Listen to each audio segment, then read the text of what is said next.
Alrighty, so it is now November, and yes, if you're a fan of the channel, you may have noticed I did indeed shave. Hey, jawline check. Just saying. Hey, just saying. Hey, just saying. Oof, I'm feeling good with it. Anyways, yes, I did end up shaving my mutt chops. If you're newer around the channel, yeah, getting ready for November. You know how it goes. But regardless of that, we're now in November. Diet has started. We go through the first event of November, and it is UFC Steve Garcia taking on David Onama. Recap, takeaway from every single fight, breakdown of every single fight that happened. You know the drill by now. And let me just say, wow, this card was dog shit. I was in the camp that I thought this card wasn't going to be too bad. Just shows, I guess, how much of a casual I am. This card was ass. This card was straight ass. And I'm not talking about the good ass, okay? I'm not talking about the Norma Dumonts, I'm not talking about the Jasmine Judoviciches, okay? I'm talking about the Ketlin Vieira, Macy Chasson ass, all right? It was flat. It was terrible. Let's just get into the breakdown. I did not do well on picks. That might have something to influence my overall feeling on the card, but that's besides the point. First card was Talita Alencar versus Ariane Carnelosi. Disclaimer, I will be trying to speedrun some of these because these were stinky dog shit. And I do have work in the morning, technically, kind of. And I work a couple days in a row, and I'm fucking tired, and I didn't get a lot of sleep. Regardless of that, Talita Alencar versus Ariane. Okay, if you're new around the channel, I do this really high-tech method, and I coin flip my women's fight. The coin went 0-3 this card. Not impressed with the coin's performance. Probably its worst performance all year, if I had to say. And yes, I've coin flipped every single female fight all year. Hey.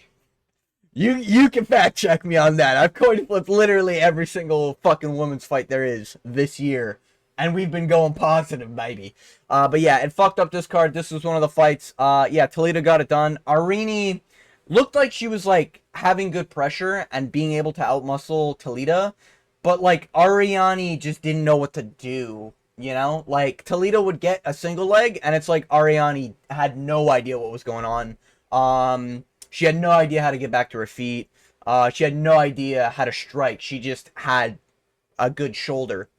She got some nice shoulders. Maybe maybe I'm becoming a shoulder guy now after watching her. But, yeah, anyways, shit fight, dog shit.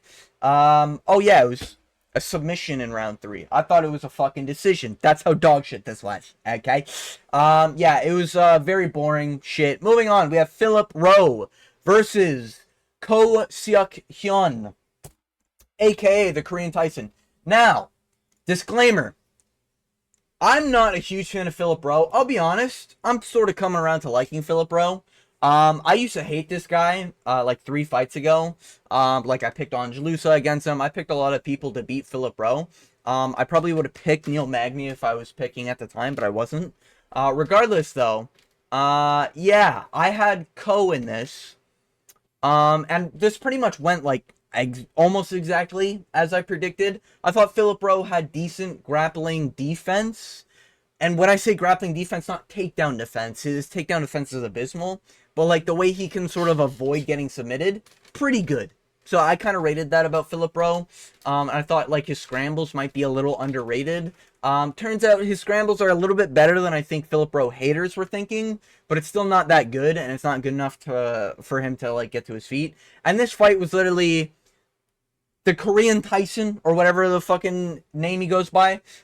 This was, once he got a takedown, Philip Rowe lost the round, and he got a takedown within the first minute of every round. Maybe it was like, I think the first round was literally 4 minutes and 30 seconds of control time or something like that. It was a crazy fucking control time masterclass. All right, from the Korean Tyson here. And with the name Korean Tyson, you expect explosivity on the feet. He does have, like, listen, he snapped Philip Rowe's head back quite a bit, He stunned Philip Rowe a few times, but Philip Rowe just couldn't figure out how to get to his feet. Ko's not like a boring grappler. Like, I can see people going with the narrative that he's like a boring nut hugger. And I kind of get why people would say that, but he does hunt for submissions. Philip Rowe was really good at just like hugging and holding on to dear life. Literally, like he'd get taken down, and for 3 minutes, he's just body locked on bottom, fucking holding from bottom position Ko's head, making sure that he can't get elbows off. So Philip Rowe did okay to survive, but at the end of the day, like Philip Rowe, just learn how to defend a fucking takedown, okay? He is kind of just a worse Neil Magny. It is what it is, you know? But yeah, Ko wins. I get the prediction right. One of, I think, 4 on the card I got right. As always, the final numbers will be towards the end of the video, so stay tuned for that. I did not do well on this card. Spoiler. Moving on. Elise Ardeline versus Montserrat Ruiz. I don't care. Ruiz just got out-muscled for 3 rounds, and they scrapped a little bit. Yeah, I just don't give a fuck. Moving on, we have Ketlin Vieira versus Norma Dumont. The coin went Ruiz, by the way. Very disappointed in the coin. Very, very disappointed in the coin. Regardless, Ketlin Vieira taking on Norma Dumont, the Bakery Dumont. I know she goes by the Immortal, but we all know the Bakery should be her fucking name. Alright, that ass. God damn that. Bro, the curve, the way it looks in those shorts, too. Come on, you gotta wear the tight shorts, okay? Stop with this baggy white shorts, okay? I want to see some nice, tight, purple, black shorts, something like that. Hey, you know, maybe it's just me. Regardless, Ketlin Vieira, I actually thought won this fight. I thought round 1, and I want to say 2 were very clear Ketlin rounds, and I mean very clear. And Norma somehow got a split decision based off round 2. And 2 was the Ketlin Vieira round, in my opinion. I don't get it. I really don't get how they gave it to Norma Dumont. These numbers are way exaggerated, by the way. This was Alex Pereira versus Jan Blachowicz, gender swapped, and taken down a skill set of like 50 times. You know, Norma Dumont the whole time, Alex Pereira fucking chin wide up, you know, trying to get that check hook. Shama. She didn't find it at all the whole time.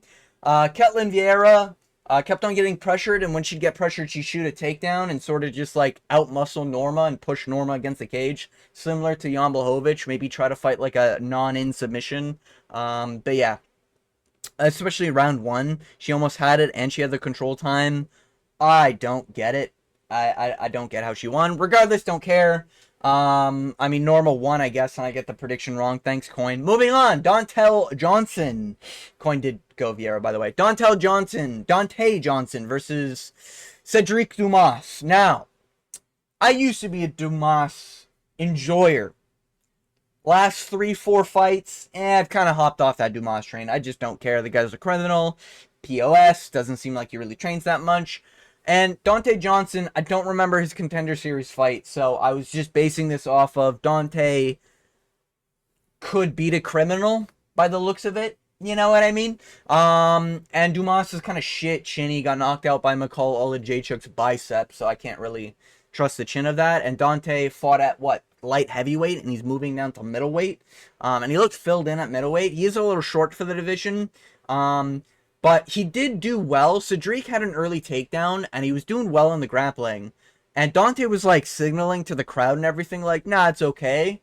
And I was kind of like, yo, you're kind of getting cradled here. You're kind of getting bitched by Cedric Dumas. I don't know how much I'm trusting this. Calm down, guys. Calm down, you know? But then Dante ended up sort of reversing position, getting to his feet. Whenever they were on the feet, Dante was just winning. And then he would shoot takedowns, which I thought was really, really weird. But he did end up getting them.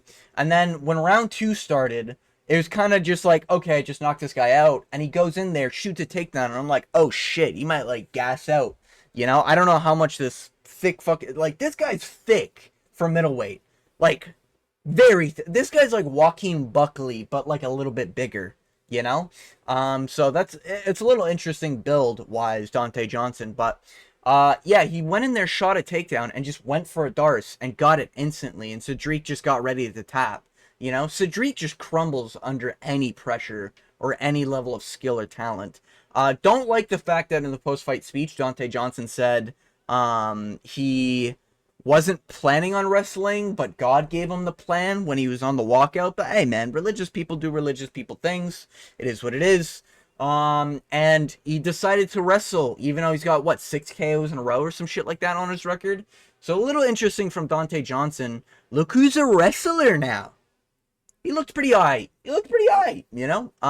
His wrestling looked good. I would have, like, I don't know how much I like the idea of a KO artist just resorting to grappling once he's on the big stage, you know? But I don't know, maybe debut jitters could be a factor. Dante Johnson looks like he could do okay. I don't know about ranked at middleweight, but middleweight's getting bigger and bigger, it feels like, every month, you know? So Dante Johnson's got some seat competition. You know, we'll see what happens. We'll see what happens, you know? I reckon Kevin Holland could probably fraud check him, but he'd probably do well against like a Nicholas Dalby or like a who's another middleweight? Or no, Dalby's a fucking welterweight, isn't he? Fuck, who the fuck's a like shittier middleweight, lower echelon?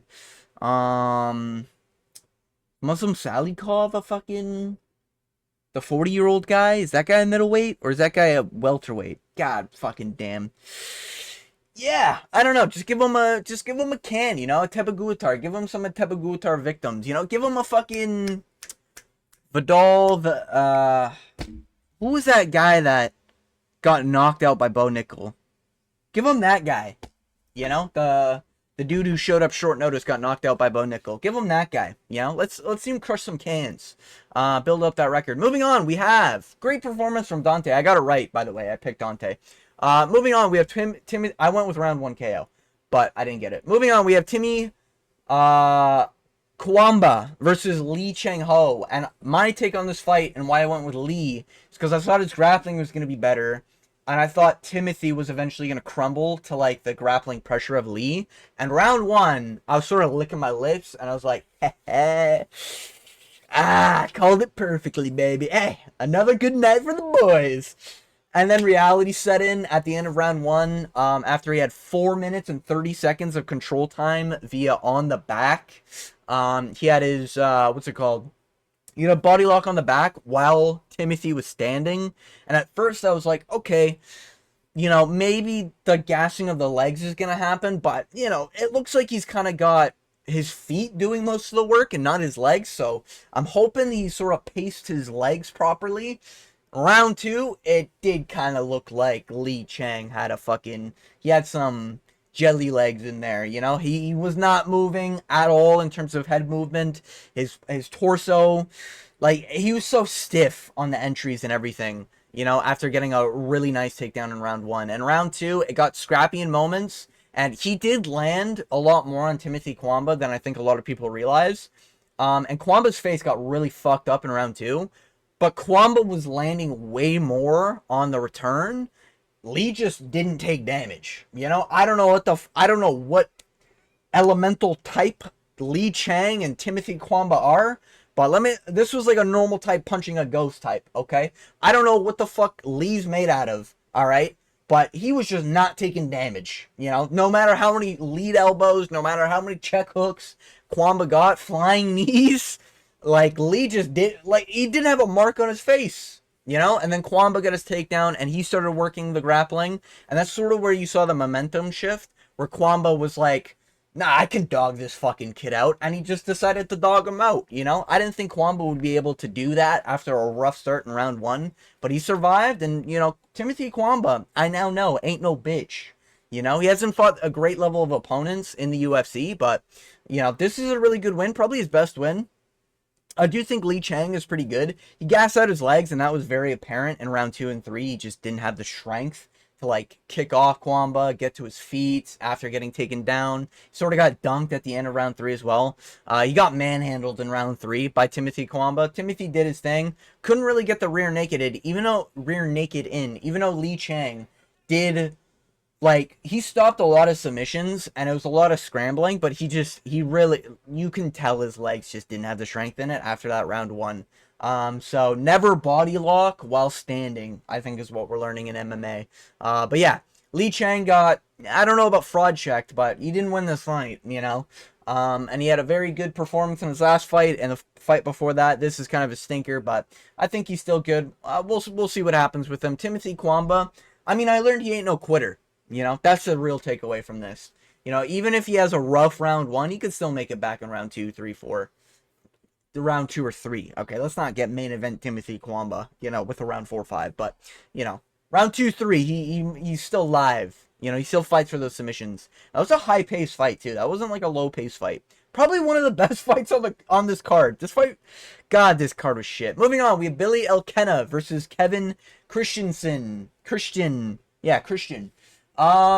Now, I went with Kevin Christian, not just for the 6-7 memes, okay? But also because I did genuinely think Kevin would win, purely based on physicality.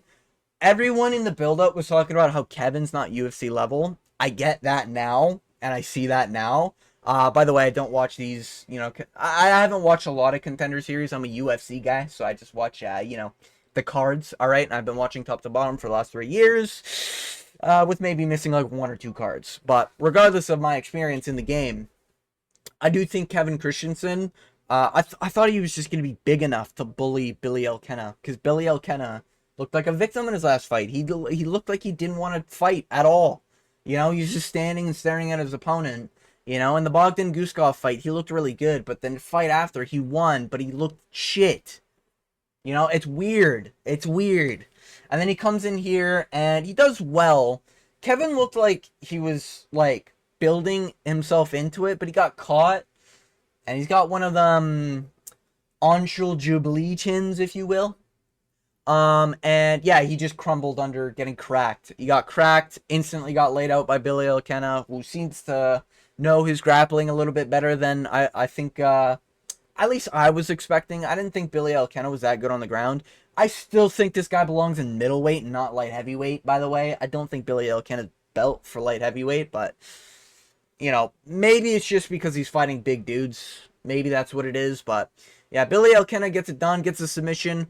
The ref is watching Kevin Christian get choked out cold instead of watching for a hand to make sure he tapped. In fairness, I get Kevin Christensen's hand was like, it was very off, and because he's 6'7", it's like kind of hard to tell where his hands are, the gangly guy. But he was tapping the floor, not the leg, and he went out cold because the ref just decided to not check for taps and instead look at the choke. I get it, but it's just, Jesus, man, these refs need to lock the fuck in. Like, really, you know? Maybe we need 2 refs or something like that. I don't know. But yeah, Kevin Christensen gets fraud checked in his UFC debut. I don't think he's got a career in UFC. I think he's going to get cut pretty fast. You know, I think we're moving out of the era where physicality really matters. Sometimes it does, but we're seeing a lot of people like Ignacio Bahamondes versus, who was it? Like Rafael Fiziev get fraud checked. What was another one? Robelis to Spain a little while ago. Like, we're seeing a lot of UFC guys who, they're just really big. You know, Jalen Turner is another good example. Like, there's a lot of big dudes who just, like, can't use their physicality as well anymore because people are just figuring out, oh, yeah, skill and talent beat out just physicality. You know, it'll just happen. So, you know, maybe I got to get myself into that mindset, but Billy Elkenna won. This is probably the best we've seen of Billy Elkenna. You know, check right hand, right off the counter after Kevin went in for a jab, and then a quick slick submission.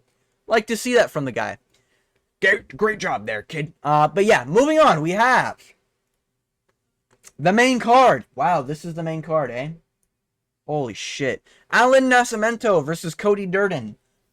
Am I the only one that thinks Alan Nascimento looks like Steve Erceg's fucking older brother? You know? Like, it's one of those fucking, not Drake and Josh. What was that one show where there was the older brother? Like, sort of like Diary of the Wimpy Kid. I can't remember the older brother name, but you had the younger guy. What the fuck were their names, man? I haven't seen that show since I was a kid, or movie. But, you know, like, Alan Nascimento seems like the older jock brother who shows up in the car at the school, you know, and he's got his little nerdy brother, Steve Urseg, serving pizzas and shit, riding his bicycle. Am I the only one that sees that? You know, I saw Alan Nascimento. I'm like, bro, is this guy a Steve Urseg descendant? Who the fuck? Maybe it was the hair. I know he showed up with like some weird looks in some fights, with his white hair and shit, but yeah, Alan Nascimento made a lot of rookie mistakes in this fight against Cody Durden. I picked Alan Nascimento. I was terrified in round one. Let me tell you. Okay. After losing some of the picks earlier on in this card, I was shitting my pants when I saw Alan Nascimento in round one. This guy was just making a lot of rookie mistakes on the feet, and he didn't shoot like a fully committed takedown in round one, you know? And I don't like seeing that from a guy who's predominantly a good grappler. His striking, I didn't think was that bad, but like it's very stiff, and it's very like, oh, there's a jab coming, let me lean my head all the way back, you know? And when he does get hit, like when someone actually beats him, like a 39-year-old Cody Durden beats him to the punch, he always snaps his head away, and he doesn't keep his hands to his chin, you know? Like, I've trained Muay Thai for about a year. Every time we got hit, we were trained to fucking keep the hands to the forehead, you know? Alan Nascimento looks like he's never struck before in his life in round one. You know, he was getting popped, and he'd get popped, and like, his hands would legit be here. And he's like, looking and get popped, and then he puts his hand after the danger, once he's at range. Like, it was very weird. And then he'd back up into the cage, and he just kept on, like, he does that thing where he backs into the cage and bounces off, and backs in, bounces off. He did it back to back, and he got caught pretty bad from Cody Durden. But Allen was landing his own shots. He was sort of just like being beaten by Cody Durden in round one. Round two, Alan Nascimento walked the fuck in, and he's like, no, I can take this kid's shots. He went in there, and he literally went for, like, jab for jab, hook for hook with Cody Durden, dropped Durden, instantly went for that, I want to say it was a Darce, that he went for. Yeah, Cody Durden, I respect the kid, okay. Really, he's really fun, you know, he's really good when it comes to striking, but his chin just isn't there anymore. You know, we saw it with his last fight too, where he got finished. He's fun to watch. He's still fast. He's still got that pop. He can still like outstrike some decent prospects. He just doesn't have the chin anymore. And at like flyweight slash, I think this is catchweight 130, flyweight slash bantamweight, that's not good, because a lot of people are fast. So a lot of people are gonna hit you with shit you can't see. You know, I know he got submitted, but he got dropped and then submitted. Obviously, no is no. But, you know. But, yeah, it is, like, yeah. Yeah, Steve Urseg's fucking older bully brother ended up getting it done. Alan Nascimento gets a win. But we did see, like, a sort of breakable version of it. Not maybe breakable is the right term, but I don't know, man. It's going to be, like, Joshua Van kills this kid. Let me just be honest. Joshua Van would kill him, but that's Joshua Van. Brandon Royval, Brandon Moreno, Kai Kara-France. Like, Alan Nascimento ain't ready for the big dogs yet, is what I'm saying. You know, he ain't ready for, like, top 10 flyweight yet, you know? Like, Charles Johnson probably would kill Alan Nascimento. Am I tripping, or did he already fight Charles Johnson?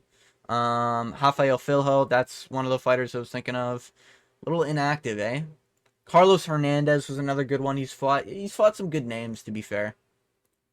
Yeah, it's a gear. Was that his debut? Jesus. Anyways, but yeah. So I don't know. Keep an eye out for a fraud check incoming with Alan Nascimento. He's good, but he's missing some of that veteran sort of look in his game. You know, he looks very rookie out there still, in my opinion. Moving on, Charles Radke versus Daniel Frunza. I picked Daniel Frunza purely because I can't trust Radke at this point in his career.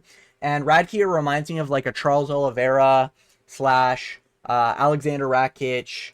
Or Charles Marlon Cheeto Vera. Why the fuck am I thinking of Charles? Oh, Charles Radke, that's why. He reminds me a little bit of Cheeto Vera and Radke, where it's like skill-wise, they have it. Physicality-wise, they have it for their respective divisions. but they just never like mix it in properly, and that's why I kind of thought Charles Radke lost his last one to Mike Malott. Because Radke I didn't think was that good on the ground. Even though I was hearing a lot of people in the breakdown say that he was good on the ground. I haven't really seen it. This fight, he really did showcase he's pretty good on the ground, and he still got pop, which is nice to see. A little hesitant on the feet, to be fair, but so was Daniel Frunza. Frunza's another guy where he's like, he's fun. His face opens up like fucking a pastry being elbowed. Like, it's so like paper thin. It's so like fucking flaky on his face. But he is like fun, if that makes sense. You know? Like, he flexes whenever. Radke had a sick rear naked choke. I want to say round one. I think it was round one. I don't know how the fuck Frunza didn't tap. This guy shook his finger on an in rear naked, hand behind the head, chin tucked on the head choke, and I'm just like, bro, he's fucked. And he's wagging his finger while Radke's got his fucking neck, and I'm just like, bro, this guy's cooked, and he gets out of it. I was like, oh shit. So it's interesting. Frunza's got really good submission defense, not good takedown defense. That was apparent. Not good cardio. That was also apparent. And he's easy to cut. I still do think he's like maybe not UFC level, but he's got like a puncher's chance in some shitter's debut, you know? I'm sure there's a welterweight he could probably beat somewhere on the roster if you look deep enough, you know? But yeah, I don't know.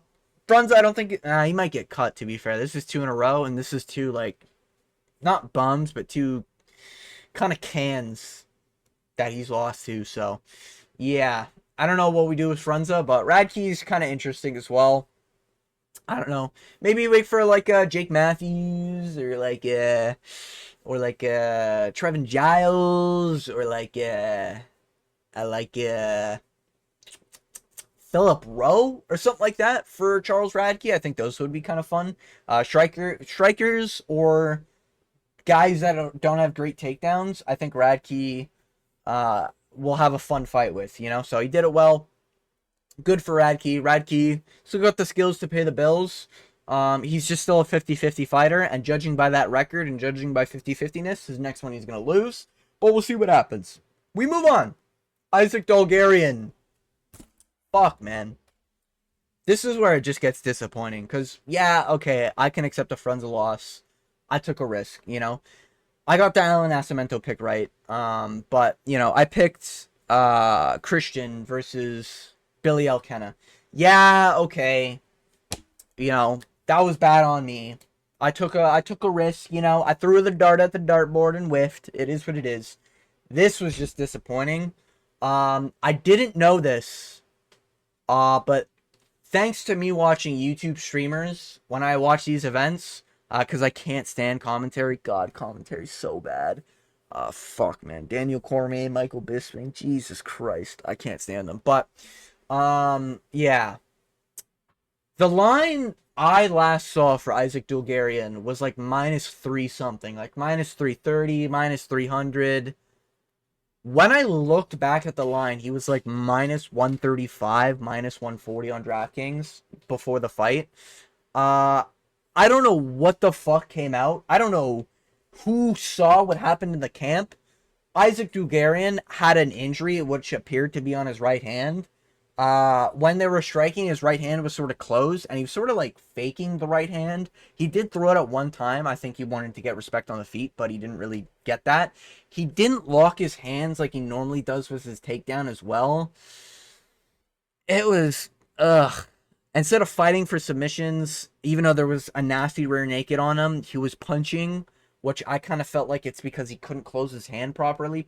You know, that's kind of what I got from that. But yeah, man, somebody found out the secret sauce. Isaac Dolgarian had an injury on his right hand from the looks of it, and yeah, he got fraud checked pretty bad. I know that he's already been fraud checked by Christian Rodriguez. I had a lot of faith in Isaac Dolgarian. Yeah, and here's the thing too. This was disappointing because it's like, oh, he had an injury. Fuck. But he also kind of got like masterclass by Yadier. You know, Yadier was landing nice on the feet. Isaac shot a takedown, and then Isaac immediately got reversed by a very athletic reversal from Yadier. Yadier instantly locks in the back. Once he gets the back, it's just you're fighting for your life getting that rear naked out.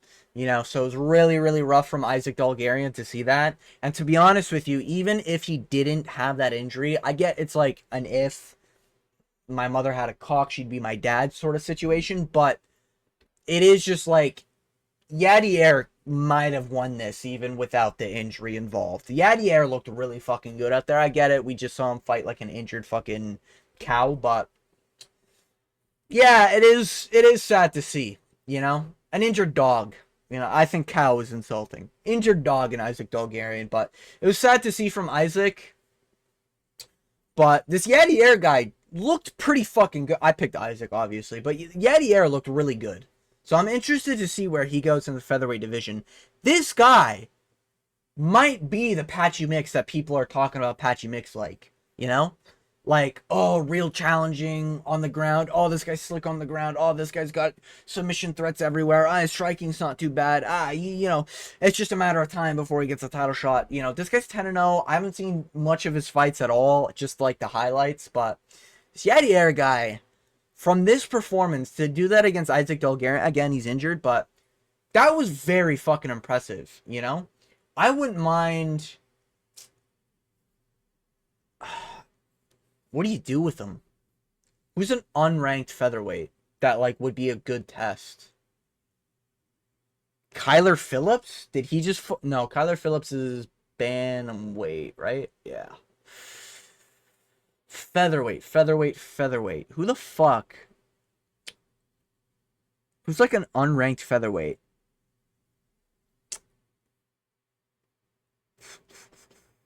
Onama? Now that, you know, we'll get to the main event when we get to it, but Nate Landwehr? You know, the guy who beat Nate Landwehr in the crucifix, can't remember his name. Something Hu Choi or some shit like that. I can't remember his name. Something like that. Jamal Emmers, I think his name is. That guy as well. Wouldn't mind that. You know, yeah, let's get Yadier in with another guy pretty soon as well. You know, this guy could be like 323 or like the card after that, because I think there's one more fight night after the last card of the year. But yeah, you know, this guy could be interesting. Moving on, we have Jeremiah Wells, 40-year-old, taking on Themba Gorimbo in his prime at 33. Yeah, I went with Themba. I thought Themba would have been the better value out of everyone on the card, so I'll put my hand up. I was completely wrong on that. What the fuck was up with Themba, man? Jesus Christ. The Rock gave this guy a house, by the way. You know, I get it, like, he was on the streets, and it's sad, and The Rock was doing a nice thing. I get it. This guy trained with Colby. Like, I mean, I guess that's sort of where the downfall started, huh? Training with Colby.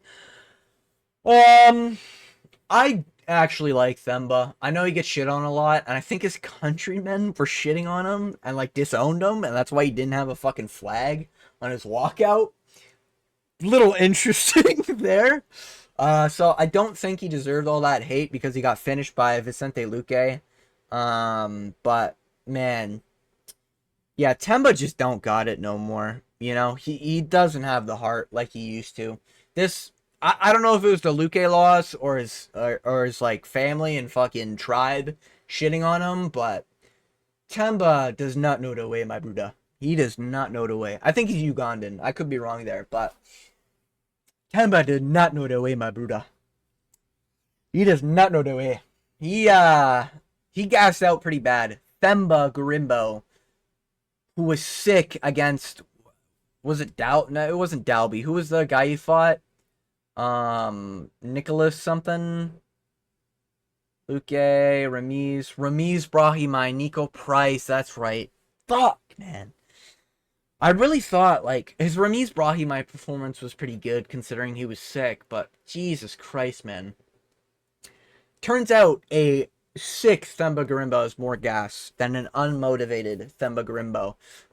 Yeah, round one was a pretty clear Themba round. It got risky. Jeremiah Wells did some explosive shit, gave up his back. Themba got his back, got him against the cage, was doing sort of just more boring nut huggy bullshit that was like kind of a part of every single fight on the main card, except for the main event.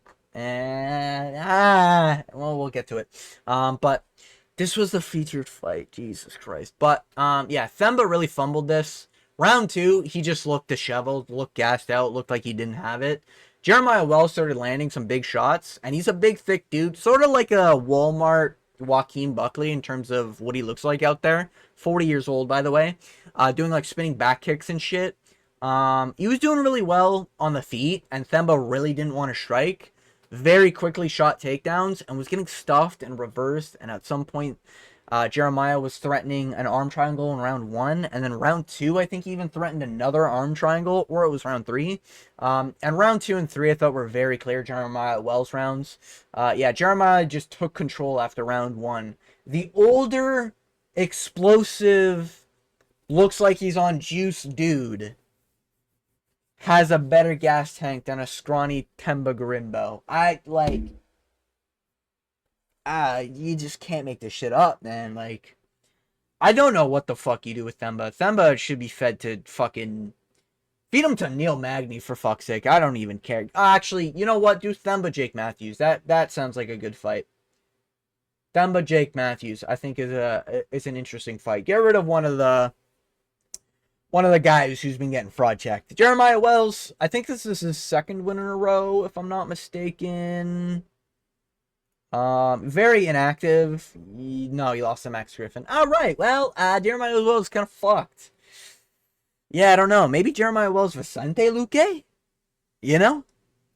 Let Luque just test all these prospects of a certain color. Anyways, yeah. Themba Gorimbo does not know the way, and he got fraud checked. Again, he got re-fraud checked. Not good. I can't trust. Like, I was in the mindset, okay, Themba might be chinny, but he still got the skills. He still got decent cardio. It legit looked like he quit every single time he got taken down. The moment he got to his back, he does that thing where he just sort of lays there, and he just spreads out all of his limbs. Like, you know when someone's on your back, and you're like fighting the hands, you're like maybe trying to punch, you're maybe trying to fight the feet, you're trying to do shit. Themba would literally get taken down, arm triangle about to be in, and he's just got his hands like this. Like, brother, fight the fucking choke. You know what I mean? Like, do something. Very disappointing. Very disappointing from Themba Gorimbo. But yeah, we move on to the co-main event. You cannot script it any better. Tom Aspinall's opponent ends up eye-poking Waldo Cortez. Tom Aspinall's training partner, ends up eye-poking Waldo Cortez Acosta. Leads to an adrenaline dump as the ref, Downey Mark Smith, we have Downey Dan Murgliata, but, Downey Mark Smith, or I think it was Mark Smith who did it, didn't catch the eye poke, called the fight too early. Then we looked at the camera. Then it's like, oh, it looked like punches to me. Then the fucking commission comes in for Herb Dean. The whole fucking crew comes in and says, yeah, it was an eye poke, kid. Okay. And fucking 59-year-old, 60-year-old referees all just scrambling around like, what are we going to do? What are we going to do? Get the stool out of here. Put the stool down. Let him sit. Let him wipe his eye. Let him take a break. Give him 5 minutes, whatever. And they end up calling a fight back on after Ante Delicia's of the belief he's won the fight. Everyone in his corner is celebrating everything. And then 3 minutes go by and he looks over and he's just like, oh shit, it looks like we're going to have to fight again, huh? And it was just like the pinky that grazed the eye. Dude, just how much of a tank is Tom Aspinall to tank a knuckle deep in both eye socket eye poke, okay? Waldo got a little pinky in his eye and he was fucking crying the whole time. Listen, Tom Aspinall, what a tank, what a legend. But yeah, you bet your sweet ass the moment Ante Delicia gets home, Aspinall's fucking beating the shit out of him. Mate, what the fuck was that? What did we tell you about fucking eye pokes? Yeah, what did we fucking tell you about eye pokes? Yeah, you fucking get back to the fucking Birmingham where you fucking belong. Get fucking out of here, mate. You know? Aspinall's gonna fucking lose it on Ante when he gets home. I wasn't that big on Ante Delija. He just smoked Marcin Tybura, so I picked him over Waldo. I still hate Waldo. I do think his eye poke was legit. I don't think he was, like, faking it. I think he probably exaggerated a little bit, because he was screaming, fuck, fuck, fuck, the whole time. But, I mean, it was probably bad. I imagine it was painful, and it sort of was like, it's one of those things where it's just, like, it's always there, and it's just, like, pissing him off. Because he can't really open the eye, because he opens the eye, and it hurts, so he has to, like, close it again, and it's just, it's like a thumping pain, if anyone's ever felt that before, like a thumping eye pain. So I imagine it probably did hurt like a bitch. And then, fight gets called back on. Waldo Cortez goes in there, lands a right hand down the pipe after a little bit of an explosive scrap. Ante looked stiff as a board. He looked pretty slow until he thought he had a finish after the eye poke. And there was some cage holding near the beginning of this fight. So it was another just like, oh, here we go again. But yeah, at least Waldo got a finish. Good for Waldo. Still don't like the guy, but, you know, sucks he got eye poked. Ante Delija, Aspinall gets one of the worst eye pokes of all time. The fight afterwards with his teammate does an eye poke. You can't script it any better than this. The script was in, lads. Good for the UFC, but, you know, John Jones fans are licking their lips, but at the end of the day, you know, Waldo tanked that eye poke and then slept out the guy who eye poked him. Just saying. Okay? Just imagine what Tom would have done if he could have seen. Okay? If Tom would have been able to see, it would have been over for Cyril Gane in that final 30 seconds. But, yeah. Yeah. You know, Waldo came out. Waldo's good. Just how good is Sergey Pavlovich, guys? Hey, my Russian king, Sergey Pavlovich. The next heavyweight champion. Okay, once he gets that rematch with Aspinall in 3 years. Just how good is Sergey, guys? Round of applause for my boy Sergey Pavlovich. Yeah, that's what we found out. Sergey Pavlovich is fucking insane. Moving on, we have the main event. The only thing that genuinely gave me excitement on this whole fucking card and made me go, oh shit! Steve Garcia, ape together, strong, taking on David Onama. Steve Garcia gets a round one KO, as I predicted. Onama, and this was my take, I don't mind Onama. He is good. He's scrapping with bums. He is good. But he tries too hard to go for highlights, and he's a little bit, like, impatient. Not impatient, he's a little too patient on the feet, I should say.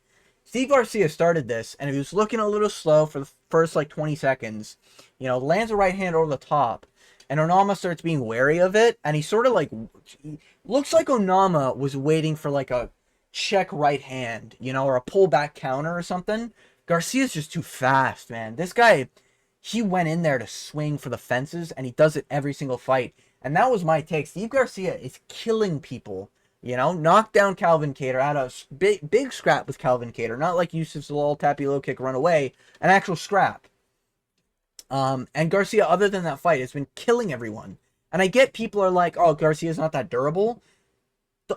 Because of that KO. He got KO'd like, regional scene, contender series, some shit like that. No, he got KO'd in the UFC by Mahashete. Not really a good look. But I don't remember that KO. So in my head, when I think of Steve Garcia, I think of just, he does look like he's from Planet of the Apes, you know?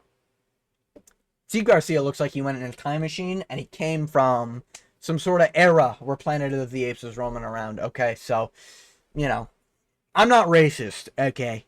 I can say he's white, I'm white. It's not racist if we're both the same color, okay, guys? You know, some people just look like chimps at the end of the day. Anyways. And he got that chimp strength, bro. He went in there and fucking just swang. But he has been just killing people. Like, Melquizael Acosta, it's got a good fucking chin. And he really did, like, almost slump him out cold. With that, like, elbow or something? He throws fast. He gets scrappy.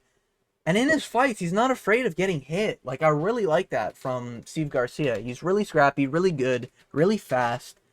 And I think his grappling's, like, sneaky underrated. I think we're going to see it eventually in one of his fights where he uses a lot of his grappling. But, yeah, give Steve... I didn't see what the post-fight speech was. Give Steve Garcia whatever the fuck he wants. Just being honest. You know? Garcia deserves any matchup as long as it's not like a champion or whatever. You know, Onama also, maybe this is the curse of, what's it called? Oh, my friend's the champion, so I won't fight him. Onama said if Yusuf Salal, I think it was Yusuf Salal, if Yusuf became champ, Onama wouldn't fight for the championship. And same thing with Ante Delisha. He said that about Aspinall. Hey, at least we know we don't have to worry about any champions vacating any belts anytime soon. Okay, Delisha is a little bit further away from the belt than a lot of people thought. And David Onama, pretty fucking far from the belt now that he's not even ranked. But yeah, Steve Garcia, sick fight. All the way up until the KO. KO was sick. Yeah. Ape together strong. He gets it done. What a wonderful day, you know, for Steve Garcia. But the rest of the card was dog shit. This was genuinely one of the worst and most boring cards I've watched. Maybe maybe this year, but I don't know. There's been some stinkers, to be fair, but this was shit. Oh man. God, it was so bad. Anyways, with all that being said, I want to thank you for watching, making it all the way to the end of this video. And as always, you have a good day.